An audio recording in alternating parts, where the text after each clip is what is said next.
on your comment in yesterday's briefing about how the United States is not and will not monitor German Chancellor Merkel's communications. Lawmakers in Berlin have objected to that answer because you didn't say whether her communications were monitored in the past. So I want to ask you, has the United States monitored the Chancellor's phone calls in the past? Nedra, we are not going to comment publicly on every specified alleged intelligence activity. And as a matter of policy, we have made clear that the United States gathers foreign intelligence of the type gathered by all nations.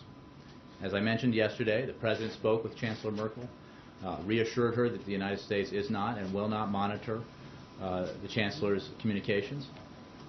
And we have also said broadly that at the President's direction we are reviewing the way that we gather intelligence to ensure that we properly balance the security concerns of our citizens and allies with the privacy concerns that all people share. So I have nothing more for that on you except to say that the President and the Chancellor spoke. I made clear what our policy is, and when it comes to specific allegations about intelligence matters, we have diplomatic relations and channels that we use in order to discuss these issues that have clearly caused some tension in our relationships with other nations around the world, and that is where we were having those discussions.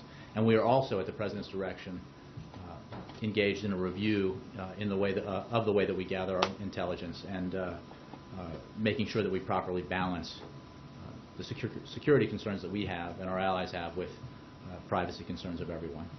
Despite that phone call between the President and Chancellor, she seems to still be pretty upset. She said today that trust with the United States now has to be built anew, and Germany's defense minister is saying that Europe can't simply return to business as usual to these allegations.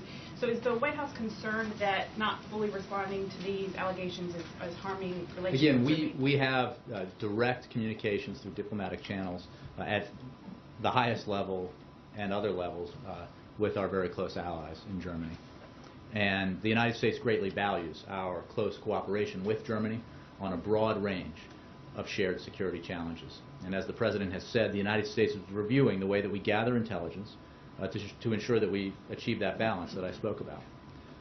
Beyond that, I'm just not going to, in this case or in other cases, get into specific allegations that have been made in published reports.